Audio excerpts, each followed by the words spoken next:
नमस्कार, good evening. Money गुरु में आपका स्वागत है। आज हम बातचीत करने जा रहे हैं लोन के बाजार पर। शो में पार्टिसिपेट करने के लिए मुंबई स्टूडियो में हमारे साथ मौजूद हैं बलवंत जैन साहब, CFO अपनापैसा.com। नमस्कार, आपका स्वागत है कार्यक्रम में बलवंत साहब। और देख लेते हैं क्या कुछ आज खास रहने वाला है। आज जिस तरह से जो क्वेरीज आई हैं जिनको हम इंक्लूड कर रहे हैं उसमें कैश क्रेडिट फैसिलिटी संबंधित क्वेरी है। इसका जायजा लेते हुए हम क्रेडिट कार्ड संबंधित कुछ इश्यूज हैं इनको चेक करेंगे। एजुकेशनल लोन को भी हम जायजा लेंगे इनिशियली। आगे चलते हुए कई और प्रश्न हैं उनको भी हम इंक्लूड करेंगे। आप शो में पार्टिसिपेट करना चाहते हैं तो अपने प्रश्न हम तक भेजने के लिए आप मेल भेज सकते हैं moneyguru@zenetwork.com पर। और अगर आप हमें SMS के जरिए ज्वाइन करना चाहें, आज जिस तरह से बातचीत लोन के बाजार पर हो रही है तो कार्ड्स पहले मेंशन कीजिएगा, स्पेस देने के बाद बाकी डिटेल्स हमें 57575 पर आप मेंशन करते हुए SMS कर सकते हैं। आइए सवाल जवाब के सिलसिले को शुरू करते हैं। पहला प्रश्न इंक्लूड कर रहे हैं, ये पश्चिम बंगाल से है। प्रश्न पूछने के लिए राजकुमार इस समय मौजूद हैं और इनका कैश क्रेडिट संबंधित इनकी क्वेरी है। आपने मेंशन किया 6 महीने पहले आपने इसके लिए अप्लाई किया है लेकिन वो आगे नहीं बढ़ पाया है। आपने ये भी इस सवाल में मेंशन किया स्टेशनरी का आपका बिजनेस है, ये कितने समय से कर रहे हैं आप? जी सर। ये जो आपका स्टेशनरी का जो कारोबार है ये पिछले कितने समय से आप इसके साथ जुड़े हुए हैं? जी सर, मैं इससे पिछले 12 साल से जुड़ा हुआ हूँ। ओके, आपको क्या कुछ कहा गया है जो ये कैश क्रेडिट के लिए जब आप आगे बढ़े हैं, क्या एग्जैक्टली आपको रीजंस दिए जा रहे हैं? जी सर, मैंने तो वो लोग बोले कि जैसे कि मैं बैंक में अप्लाई किया था 6 महीने पहले कैश क्रेडिट के लिए जी, तो उन्होंने बोला था कि हो जाएगा, सब तुम्हारे ओके है, टोटल कागज वगज। फिर अभी मैं जब भी जाता हूँ तो बोलते हैं कि ठीक है तुम नेक्स्ट मंथ आओ। रीजन क्या है, क्यों नहीं हो रहा? वो बोलते हैं कि जैसे हमारा दुकान जहाँ पे है और रेलवे जमीन है जी, तो वो बोलते हैं कि रेलवे जमीन पे तुम्हारा दुकान है। तो सर मैं मॉर्गेज में तो अपना घर दे रहा हूँ, LIC दे रहा हूँ। अच्छा, आपने कोलैटरल में अपने घर का भी मेंशन किया है, वो आपके खुद के नाम पर है? जी हाँ, घर मेरे नाम पे है। आपको राय दिलवाते हैं बलवंत साहब, इस केस में बेशक इन्वेंट्री ये स्टॉक्स का जो पूरा रिकॉर्ड हो, डेटर्स वगैरह का भी जो मतलब कंप्लीट एक चेकलिस्ट रहती है, आप कैसे इनको समझाना चाहेंगे? जैसे इन केसेस में कैश क्रेडिट में जो कोलैटरल की बात करें तो ये उसका भी मेंशन कर रहे हैं, आप इनको कैसे राह दिखाते हैं आगे?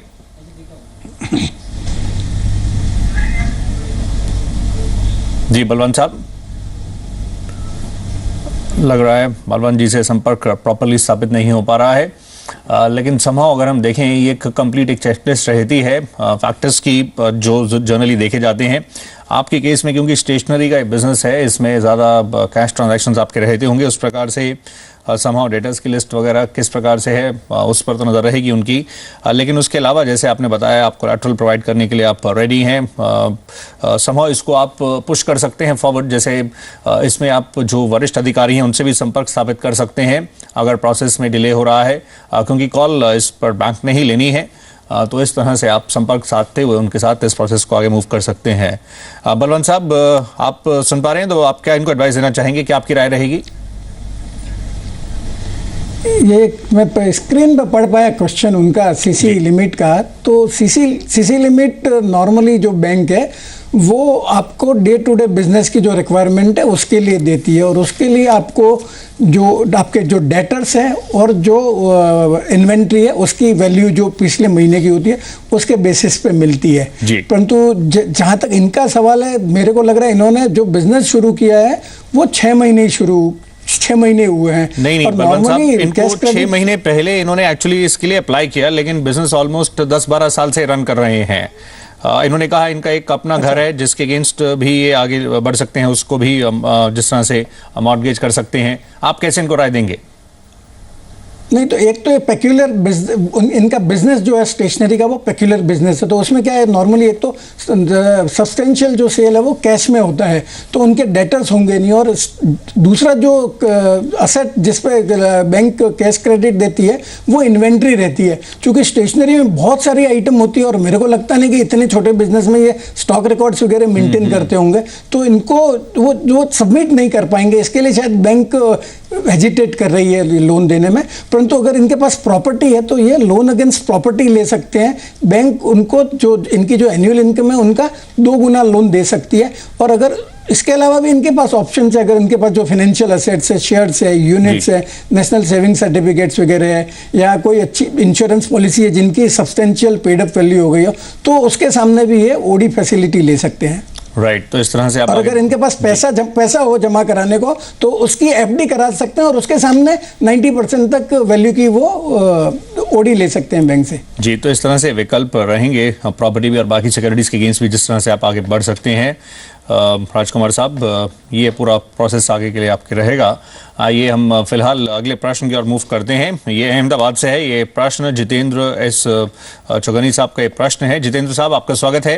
आपने मेंशन किया है कि आपने जिस तरह से क्रेडिट कार्ड यूज कर रहे हैं और फिर लोन के लिए आप आगे बढ़े, क्या एग्जैक्टली पूरा रहा है ये पूरा प्रोसेस जो आपने मेंशन किया? ये 3 साल का जो एग्रीमेंट का आपने मेंशन किया है इस सवाल में, ये रिटन है आपके पास जो आपने मेंशन किया है सवाल में? जी सर, कुछ भी चीज रिटन फॉर्मेट में नहीं है। सिर्फ एक फोन आया था मेरे को आईसीआई बैंक की तरफ से कि आपके क्रेडिट कार्ड की अच्छी परफॉर्मेंस और आपका रिपेमेंट टर्म्स देख के हम आपको एक आपको ऑफर करते हैं लोन के लिए जी। तो ये उसमें उनको मैंने कंडीशंस पूछ ली क्या क्या है, तो उन्होंने 3 इयर्स के लिए बताया मेरे को कि आपका ये इंस्टॉलमेंट रहेगा। तो मैंने बोला ओके। तो नेक्स्ट डे, ये कितने समय पहले की बात कर रहे हैं आप? सर मैं टोटली 4 साल पहले की बात कर रहा हूँ आपको। तो तकरीबन उन्होंने मेरे को 15-20-10 दिन के अंदर मेरा लोन प्रोसेस करके और फोन के बेस पे ही मुझे पूरा लोन मेरे अमाउंट मेरे अकाउंट में ट्रांसफर कर दिया। और उसके बाद मैं उनको पूरा जो उनका रिपेमेंट है वो 3 साल तक मैंने उनको पूरा कर दिया। अभी उनका कहना है कि ये आपका टर्म जो है वो 4 इयर्स का है। अच्छा, ये जो आप मेंशन कर रहे हैं 3 इयर्स का टर्म बढ़ा के उन्होंने 4 इयर्स किया, ये 3 इयर्स किसने कहा? मतलब इसको लेकर आप कह रहे हैं रिटर्न में भी कुछ नहीं है, सब कुछ बस फोन पे हुआ। आपको लगता है ये फोन पर होना मतलब काफी था? मतलब थोड़ा डॉक्यूमेंटेशन एक पूरा प्रोसेस रहता है, क्योंकि अगर इसको अब आप लेकर आगे बढ़ेंगे भी, बलवंत साहब आप इनको कैसे राय देते हैं? समहाउ मतलब अगर इनसे कहा गया कुछ उस तरह से कंप्लीट रिकॉर्ड रहे तो आगे बढ़ते हुए इसकी कंप्लेंट भी कर सकते हैं, लेकिन ये कह रहे हैं सिर्फ एक फोन भर पे ही सब कुछ हुआ, तो ये कैसे मतलब आप इसको देखते हैं, कैसे एनालाइज करेंगे इस केस को? जितेंद्र जी, ऐसा है प्राइमा फेसी तो जैसा आप बता रहे हैं कि आपके पास आपसे फोन के बेसिस पे आप आगे बढ़े, आपके पास कोई डॉक्यूमेंट्री एविडेंस नहीं है, तो बड़ा सॉलिड केस नहीं बनता है। फिर भी अगर आप चाहें तो जो कस्टमर केयर है वहाँ पे जितनी मैक्सिमम डिटेल आपके पास हो, जैसे कौन सी तारीख को आपकी बात हुई, कोई एग्जीक्यूटिव का नाम अगर याद आ रहा हो तो किससे बात हुई, वो कस्टमर केयर में कंप्लेन कर दीजिए। वहाँ वेट करिए आप, अगर वहाँ से जवाब नहीं आया है तो जो उनकी वेबसाइट पे उनकी जो नोडल ब्रांच होगी वहाँ कंप्लेन कर सकते हैं। वहाँ से भी अगर जवाब नहीं आए तो जो बैंकिंग लोकपाल है आरबीआई की साइट पे आपको एड्रेस मिल जाएगा, वहाँ आप कंप्लेन कर सकते हैं। पर चांस बहुत कम लगते हैं, क्योंकि आपको अगर अदरवाइज प्रूव करना है तो आपके पास तो कुछ ना कुछ प्रूफ डॉक्यूमेंट्री एविडेंस होना चाहिए। आप जो कुछ भी कह लेंगे वो जरूरी नहीं कि सामने वाला मान भी लेगा। बिल्कुल। तो इस तरह से केस का जो स्ट्रेंथ जो है, आप जो कुछ भी करें मतलब कंप्लीट डॉक्यूमेंटेशन उसको करें, रिटन में रहे और रिकॉर्ड्स मेंटेन करें, और उनको जिस तरह से जब जरूरत हो तो उनको उस तरह से आप यूज कर सकते हैं। अदरवाइज फिर जिस तरह से प्रॉब्लम आपके साथ है ये प्रॉब्लम्स रह सकती हैं।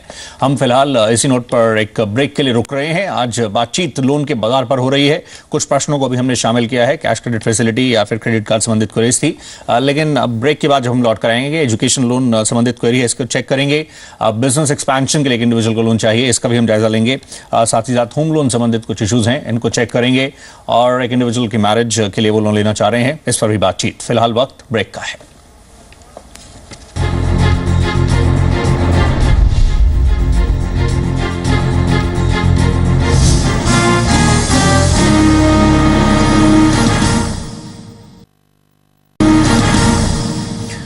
Welcome back. बातचीत हो रही है लोन के बाजार पर। शो में पार्टिसिपेट कर रहे हैं अपना पैसा से बलवंत जैन साहब। अगला प्रश्न शामिल करते हैं, एजुकेशन लोन पर है और प्रश्न मेल के जरिए है। प्रश्न स्क्रीन पर लेते हैं। ये शरद जी का प्रश्न है, बनारस से है। इन्होंने एजुकेशन लोन का मेंशन किया है। इनका यंगर ब्रदर बीकॉम कोर्स को छोड़कर इनफैक्ट बीबीए करना चाह रहे हैं और उसके लिए इनको लोन चाहिए। लोन रिक्वायरमेंट है 3 लाख की। अब इस केस में जिस तरह से इन्होंने बीबीए का मेंशन किया, बलवंत साहब कहाँ से कर रहे हैं, एडमिशन हो गया है, प्रोसेस कहाँ पर है, वो सारी डॉक्यूमेंट्स मतलब जिस तरह से चाहिए होंगे, इन दैट केस आप कैसे बताते हैं? और 3 लाख की बात कर रहे हैं, 4 लाख तक तो कोलैटरल की आवश्यकता नहीं है। इस प्रोसेस को कैसे आगे लेकर बढ़ सकते हैं? काफ़ी सारी स्कीम्स पीएसयू बैंक्स की इस तरफ हम देख रहे हैं रनिंग है इस समय, तो कैसे इसको वेल करें?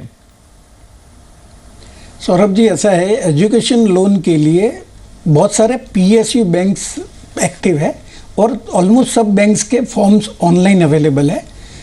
4 लाख रुपए तक का जो अगर लोन लेना है आपको, तो उसके लिए आपको कोलेट्रल कुछ भी देने की ज़रूरत नहीं है, और आपके जो पेरेंट्स है उनकी इनकम को भी कंसिडर नहीं किया जाता। मतलब वो ज़रूरी नहीं कि उनकी सब्सटेंशियल इनकम हो। एप्लीकेशन करने के पहले आपका जो नॉर्मल केवाईसी के डॉक्यूमेंट्स है, जैसे आइडेंटिटी प्रूफ है, रेसिडेंस का प्रूफ है, वो लगाना पड़ेगा। आपके पुराने जो क्वालिफिकेशन, एजुकेशन क्वालिफिकेशन के वो डॉक्यूमेंट्स देने पड़ेंगे।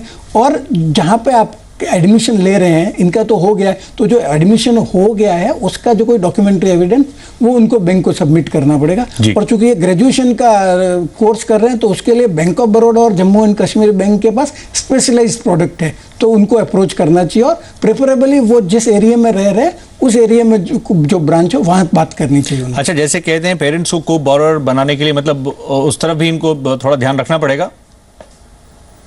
हाँ, मतलब वो बैंक इंसिस्ट कर सकता है कि आपके पेरेंट्स या जो सिबलिंग है उनको को बोरोअर बना देवे, परंतु उनका इनकम वगैरह कंसिडर नहीं करते हैं एजुकेशन लोन 4 लाख तक देने तक।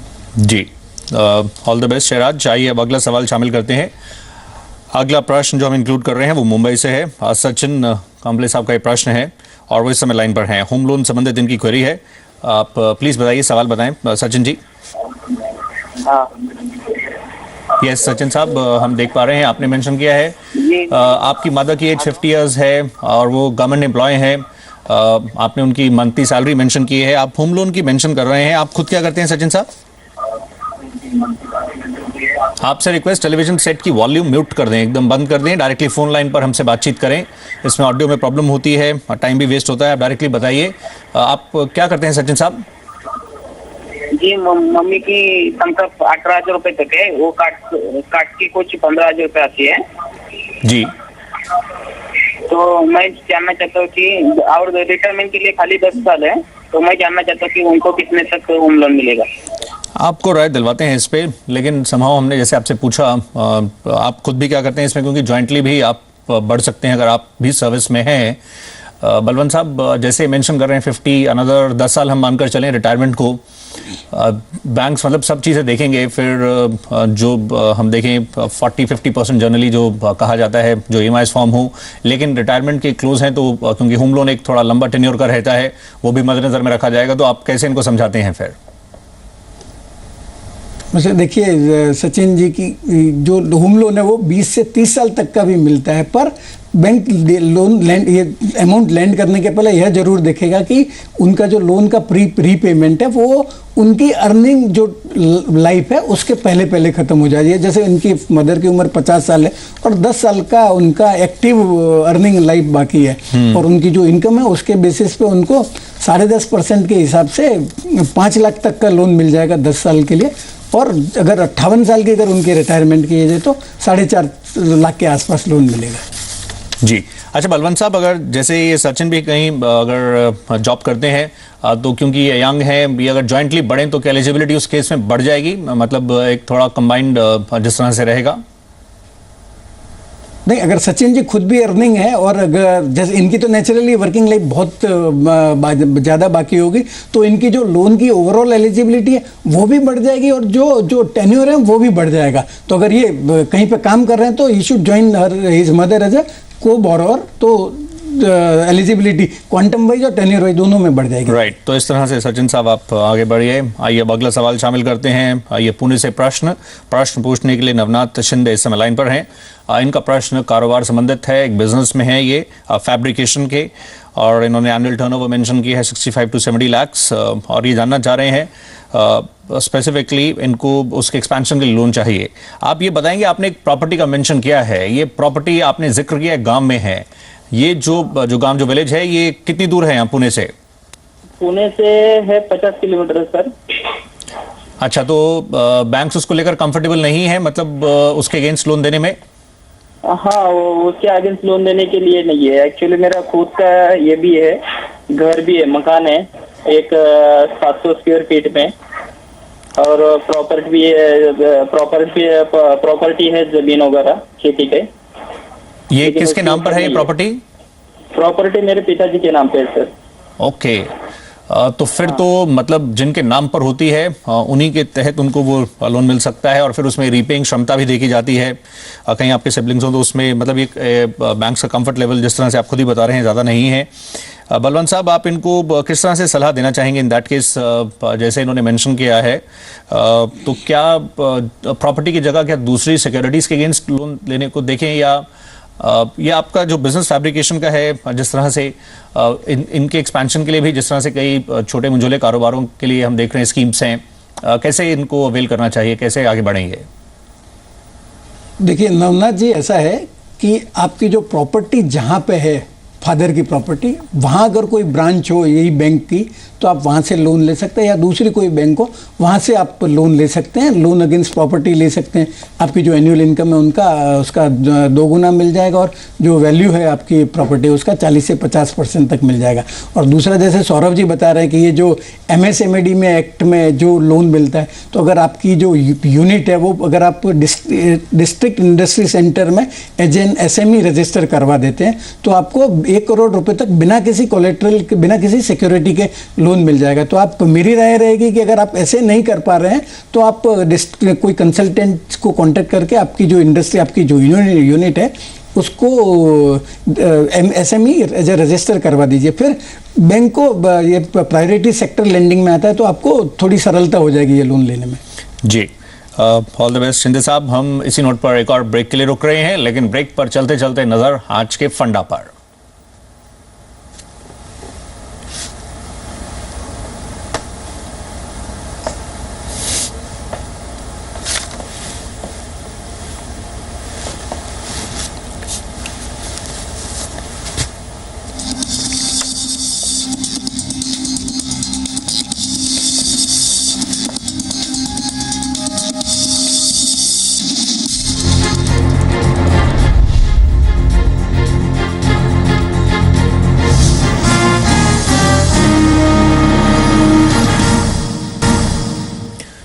Welcome back. ये आखिरी सेगमेंट है और आइए कुछ और प्रश्नों को अब शामिल करते हैं। मेरठ से SMS के जरिए प्रश्न है, प्रवीण कुमार जी का है। इनकी मैरिज होने वाली है और इनको लोन कुछ चाहिए, इन्होंने मेंशन किया है। पहले तो कांग्रेट्स हमारी टीम की ओर से, ऑल द बेस्ट। लेकिन ये आप जो मेंशन कर रहे हैं, इनफैक्ट लोन की जो रिक्वायरमेंट है जिसमें से इन्होंने मेंशन किया है 15 लाख का खर्चा है, 9 लाख ये खुद जुटा लेंगे और इनफैक्ट फिर 6 लाख के आसपास का इनको लोन की रिक्वायरमेंट है। लेकिन बलवंत साहब, ये अगर इस तरफ सोच रहे हैं और ये पर्सनल लोन को लेकर अगर आगे बढ़ेंगे, वो मतलब उसमें काफ़ी सारी चीज़ें देखी जाएंगी। पहले बैंक्स उसमें जब इनको उस तरह से पर्सनल लोन के लिए आगे बढ़ते हैं, और साथ साथ इनको ये बहुत एक्सपेंसिव रहेगा क्योंकि काफ़ी हाई रहता है रेट ऑफ इंटरेस्ट। तो मैरिज के लिए पर्सनल लोन लेकर आगे बढ़ना, मतलब इसको क्या ये एडवाइजेबल है या इसको अवॉइड करना चाहिए? देखिए सौरभ जी, ऐसा है कि मैं तो बेसिकली चारवाक की जो फिलॉसफी है कि उधार लेके भी घी पीना चाहिए, उसके खिलाफ हूँ। तो ये शादी के लिए उधार लेने की बात कर रहे हैं, तो मैं तो इसके पक्ष में नहीं हूँ कि ये अपना वैवाहिक जीवन भी ऋणी होके शुरुआत करें। पर जो अगर इंसिस्ट करते हैं और उनको अगर मिनिमम इतना पैसा खर्च करना ही है तो वो पर्सनल लोन ले सकते हैं। पर्सनल लोन 3 से 4 साल के टेन्योर का मिलता है। इनकी जो इनकम है उसके हिसाब से 5-6 लाख रुपए तक का मिल जाएगा। पर एक बात देखने की है कि एक तो रेट ऑफ इंटरेस्ट बहुत ज़्यादा है, 18 से 24% के आसपास है, और दूसरा आपको मतलब एडवाइजेबल ही नहीं है मेरे हिसाब से। सही बात है। आपकी जो इनकम है उसके हिसाब से 4 साल के लिए आपको जो लोन लेते हैं तो आपकी जो EMI है 24% अगर अपन इंटरेस्ट गिन लेते हैं तो 19,500-600 रुपये के आसपास आ जाएगी। तो जितना आपका नेट सैलरी हाथ में आता है उसका 50% तो आपको शादी के खर्चे का भुगतान में ही चला जाएगा। तो मेरा तो एडवाइस नहीं रहेगा आपको ये मैरिज के लिए कम से कम पर्सनल लोन लेने का। जी बिल्कुल, इसमें बहुत इमरजेंसीज हो तभी लेना चाहिए, मतलब ये, और बहुत शॉर्ट टर्म के लिए लें। अदरवाइज क्योंकि मैरिज के लिए आप बढ़ रहे हैं इस तरह से, मैरिज के बाद डे 1 पोस्ट जो होगा मतलब काफ़ी एकदम पूरा बजट बिगाड़ देगा, बहुत प्रेशर्स रहने वाले हैं, अवॉइड करें। आइए आखिरी प्रश्न शामिल करते हैं मेल के जरिए। ये सिद्धार्थ तोमर जी का है। इन्होंने मेंशन किया है कि इनको जो लोन सैंक्शनड है होम लोन वो ऑलमोस्ट 25 लाख का है, जिसमें से डिस्बर्सल 17 लाख के आसपास की हो चुकी है। और इन्होंने मेंशन किया है जिसमें 8 लाख का ये जो अब और डिस्बर्सल है वो नहीं चाह रहे हैं। लेकिन ये जो प्रश्न पूछ रहे हैं इसमें कुछ एडिशनल जो चार्जेस की बात कर रहे हैं, क्या कुछ उस तरह से ये प्रोसेस कैसे वर्क करेगा? HDFC का इन्होंने मेंशन किया बलवंत साहब, मतलब ये लेंडर को अप्रोच करें, उनको बोलें कि अबाउट डिस्पोजल्स नहीं हम चाह रहे हैं और जो भी रीजंस हैं, और उसके बाद मतलब कोई अतिरिक्त एडिशनल चार्जेस तो उस तरह से इनको बेयर नहीं करने पड़ेंगे? देखिए सिद्धार्थ जी, ऐसा है कि आपको अगर जितना सैंक्शन अमाउंट ज़्यादा है और आपको जो बैलेंस अनडिस्बर्स्ड अमाउंट है वो नहीं चाहिए, तो आप बैंक को जाके अप्रोच कर दीजिए, तो वो आपकी जो अनयूटिलाइज्ड है वो सैंक्शन आपको रिड्यूस कर देंगे, तो आपको उसके लिए कोई पेमेंट नहीं करना पड़ेगा। परंतु एक बात आप जरूर ध्यान रखिएगा कि आपने जब लोन सैंक्शन करवाते टाइम जो प्रोसेसिंग फीस दी होगी वो आपकी हायर अमाउंट की होगी, तो अगर आप ये सैंक्शन अमाउंट कम करवाते हैं तो उसमें से कोई बैंक आपको रिफंड नहीं करेगी, परंतु जो सैंक्शन अमाउंट रिड्यूस कराने के लिए आपको कोई भी एडिशनल पेमेंट नहीं करना पड़ेगा। यानी जो ऑलरेडी दे चुके हैं उसमें, और वो तो ऑलरेडी क्योंकि दिया जा चुका है, तो उस तरह से क्योंकि सैंक्शन जो था वो ज़्यादा अमाउंट था, अब डिस्पोजल्स की जहाँ तक बात है वो अगर आप कम लेना चाहें तो एडिशनल चार्जेस उसको लेकर नहीं रहने वाले हैं। फिलहाल इसी नोट पर हम शो को वाइंड अप करेंगे और आपका शुक्रिया करना चाहेंगे बलवंत जैन साहब, शुक्रिया शो में पार्टिसिपेट करने के लिए, धन्यवाद। दर्शकों का भी शुक्रिया। आज के इस कार्यक्रम में बस इतना ही। अगर आपके जहन में प्रश्न हो, अगर आप पार्टिसिपेट करना चाहें तो नेक्स्ट वीक जब हम आज ही के दिन हाजिर होंगे तो लोन के बाजार पर फिर बातचीत होगी। आप अपने प्रश्न हमें मेल कर सकते हैं moneyguru@zenetwork.com पर। कोई सजेशंस भी हों शो के लिए, हम इसको कैसे और इन्फॉर्मेटिव बना सकते हैं, तो आप अपने प्रश्न SMS भी हमें कर सकते हैं और सुझाव भी 57575 पर। फिलहाल अभी के लिए इतना ही। नमस्कार।